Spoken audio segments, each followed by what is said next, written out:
You know, 1999 was a strange time for a lot of people. The world was supposedly coming to an end in about 12 months with Y2K, and everyone was just stockpiling Mountain Dew and Pop-Tarts in preparation for the upcoming apocalypse. Yes, those were the times. Of course, around the same time, a little lesser-known movie came out, one that caught my attention that ironically had some Y2K-ish themes to it. Yet, nobody probably went to go and see it because it was considered a box office failure. Yet, I liked it. And it's weird because usually most of the bad movies are really good, depending upon who you ask and what movie it is. But I digress. Hi everybody and welcome to Andrew Reviews, and today I'm taking a look at The Iron Giant. The movie's set back in 1957. You know, 1957, when nuclear war was apparently the option that everyone was afraid of happening just like that. As Mr. Miyagi would say, eventually you'll get just like grape. Only in this case, they were teaching children to put their hands over their heads, keep low to the ground, and to duck and cover because the bombs were coming down. Yeah. Looking back on that, I don't think we really had much grasp upon nuclear technicians. Or technology, for that matter. But anyway, that's just a B story in this lovely little romp into an 86-minute world. That's right. Because in this movie, there is one character that we need to focus on. Hogarth Hughes. Yes, that's right. A small kid, I guess would be about maybe 10 or 11-ish, give or take, in his small town of Rockville. Rockville? I think it's Rockwell. Anyway, who really cares? The point is, he's a kid, he lives in a town, single parent, dad's dead. You get the whole backstory. Yeah, that's pretty much it. So, why does this have to do with a wonderful plot like The Iron Giant? And where's the Iron Giant? Well, turns out the Iron Giant, as it was, is actually an alien from another planet that crash lands here on Earth, out in the water just off the coast of Rockwell. And honestly, the story is really interesting. See, it turns out the giant was actually something else that I'll get into in a moment, but for now, it doesn't really have much in the way of memory. It's like a little kid, eating metal to survive and finding a friend in Hogarth after Hogarth saved his life. That's right, turns out the giant cannot handle electricity, but then again, nobody can. Yeah, nobody can. But anyway, with Hogarth saving the giant, it was only a matter of time before they became friends, and a few montages later, they were pretty much closer than thieves. They were thick as thieves, hell. I mean, it was a great robot story. Of course, though, with everything, you're going to have the occasional crazy person. Enter the town shipwright, who saw the giant in the water and apparently called the government. Yes, the government. And thus we get introduced to another character, one that I like to call Discount Major Glory Captain America. Because this guy's a total asshole, I'm not even going to dignify it.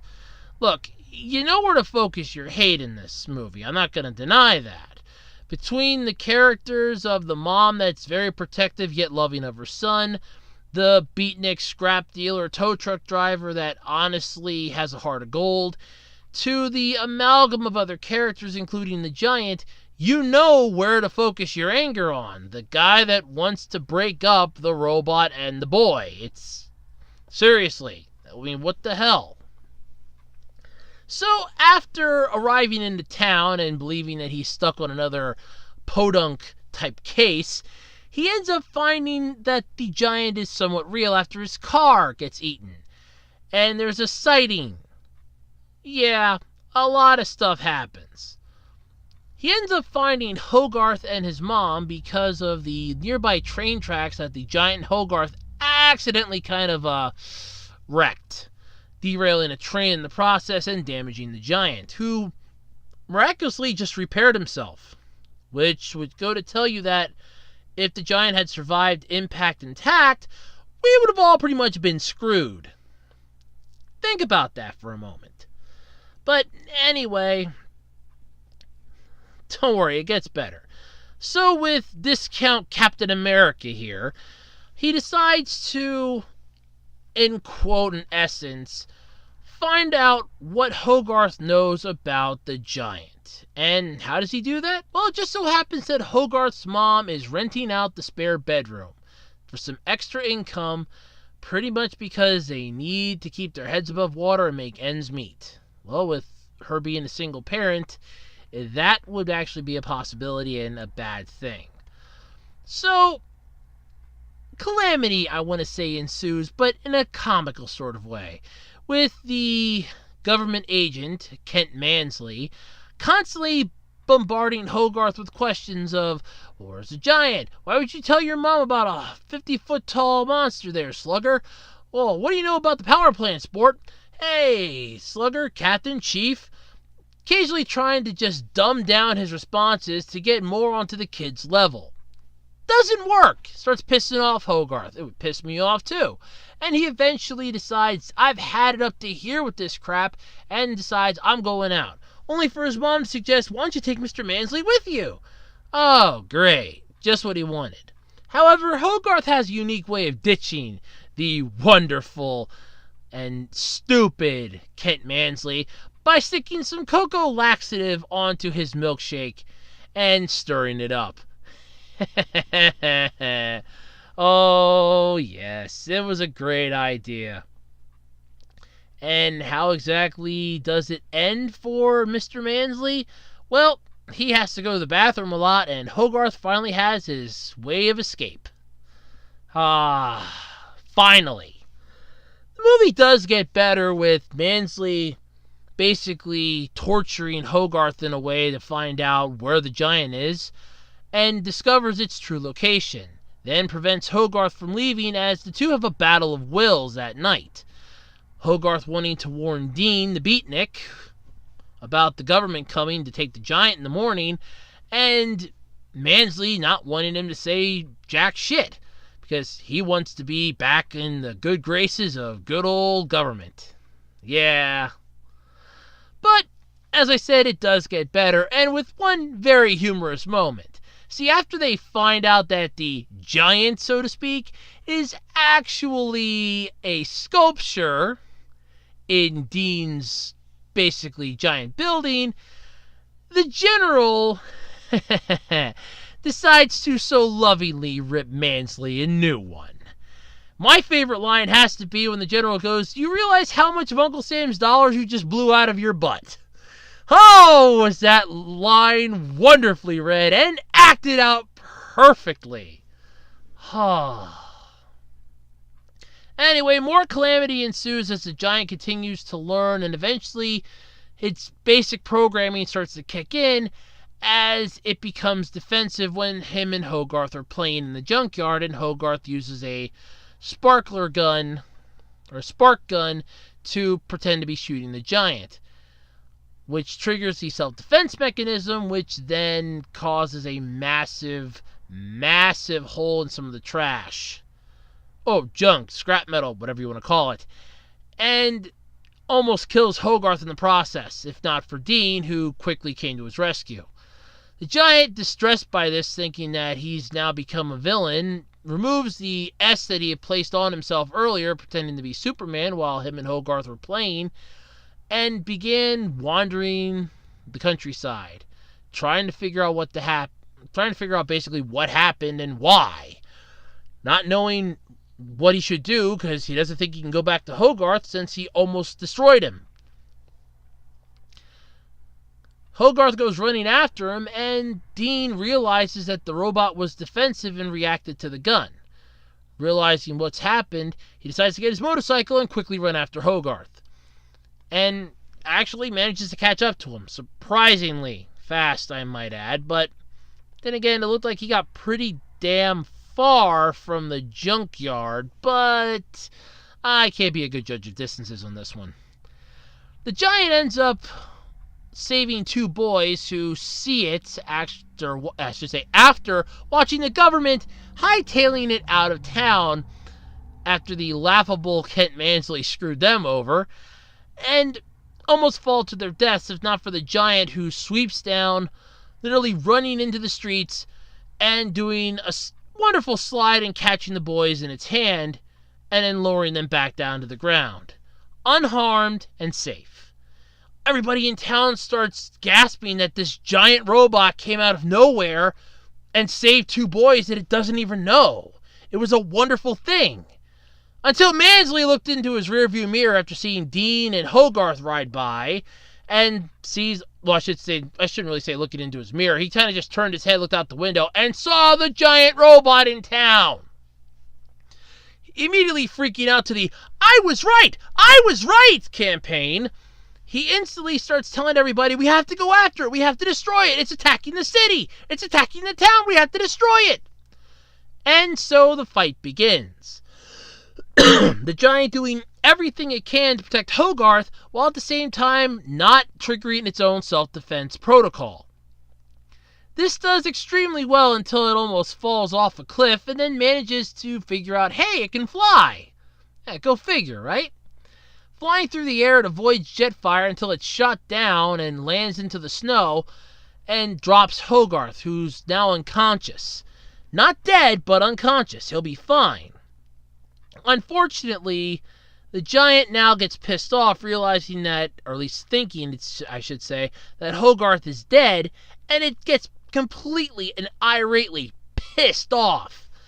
Starts going on a massive rampage, blasting tanks, blasting ships, blasting airplanes, everything, weapons coming out of everywhere, laser beams, cannons, you name it. The government's realizing that they're way overpowered. They can't even scratch this thing now. Now they're terrified. Until Mansley comes up with a brilliant idea. The Nautilus is off the coast and it has first strike capabilities. To which the general replies, you scare me, Mansley. Are you saying we nuke ourselves along with the robot? Until Mansley suggests that they lure it out to sea by attacking it, since it seems to follow whatever attacks it, and then launch and fire it on it out there. Impressed, the general decides to go for it and call in the strike, only for it to not exactly go the way it was planned. Hogarth ends up coming to after Dean and his mom find him and runs after the giant to stop him from doing any more bad, after the giant almost destroys an entire ship with its fusion cannon. Gotta admit, that thing was kick-ass coming out of its chest like that. Yep.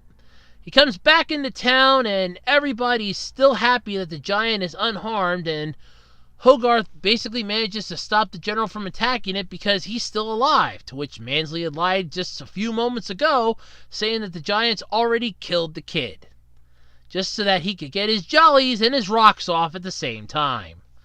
Yeah, it's gotta be lonely in your own little world, isn't it, Kent?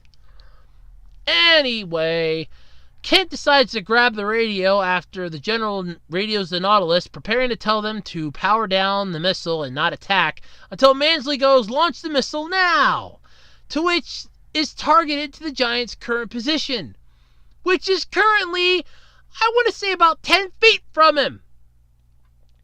That's not good. Mansley thinks that they could duck and cover because there's a fallout shelter nearby, but the general so wonderfully reminds him that this is a nuclear warhead, you idiot. You're not going to survive this. You're going to die for your country. To which Mansley replies, screw his country, he wants to live.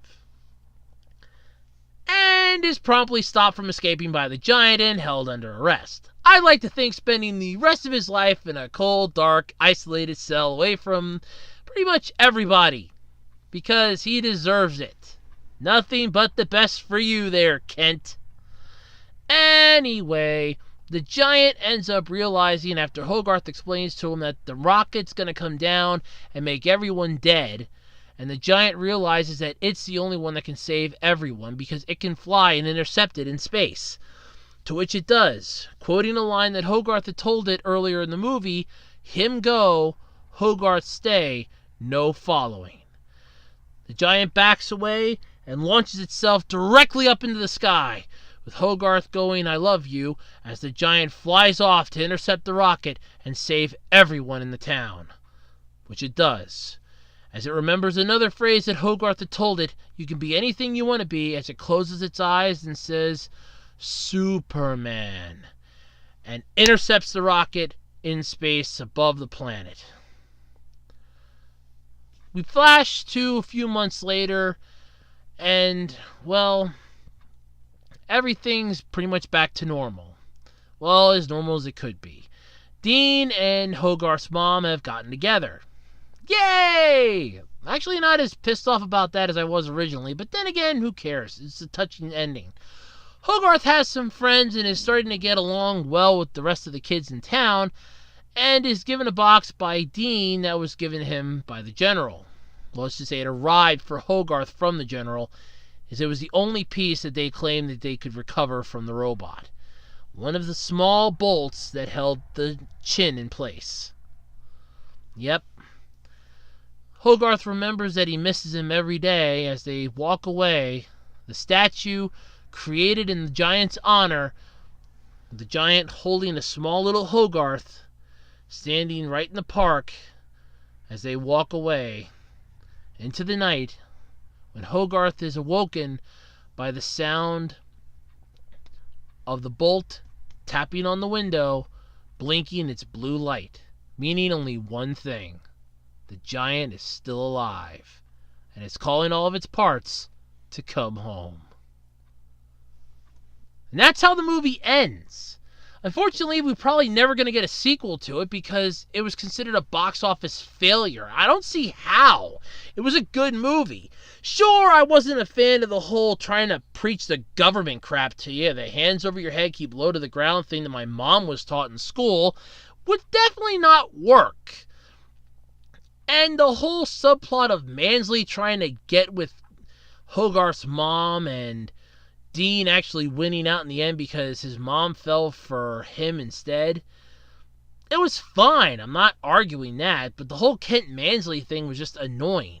Like I said, you know where to focus your hate and anger in this movie, and it's not focused at anyone else but him. I mean, the mom's clueless. Dean actually knows what's going on, but chooses to keep quiet, mostly out of respect, I want to think, or intellectual curiosity. Even the General realizes how much of an asshole he was near the end of the movie after he tells everybody to go home and pack up. They were done.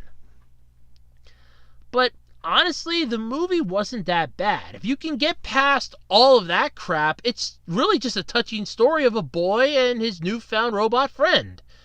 And truthfully, that's what the movie should be. I mean, I can honestly give this thing a solid 8.5 out of 10. Mostly for the fact that there are some plot holes in it that were addressed in deleted scenes if you get the DVD. So unfortunately, you have to see the deleted scenes, and then you'll see how much more of the movie makes sense. The bonding scenes with Hogarth and the robot are definitely good, with Hogarth explaining comic books to him and the robot realizing that he wants to be Superman. I mean, okay, cool. I mean, I'm amazed he didn't have an Iron Man comic. I mean, Iron's in your name, but sure, we'll go with that. The whole movie is highly good, and if you get a chance to check it out, I highly recommend it. Either on YouTube or a streaming site that has it, or just get the DVD. It's probably easier just to get the DVD or Blu-ray or whatever it's on right now. It's honestly a worthwhile adventure.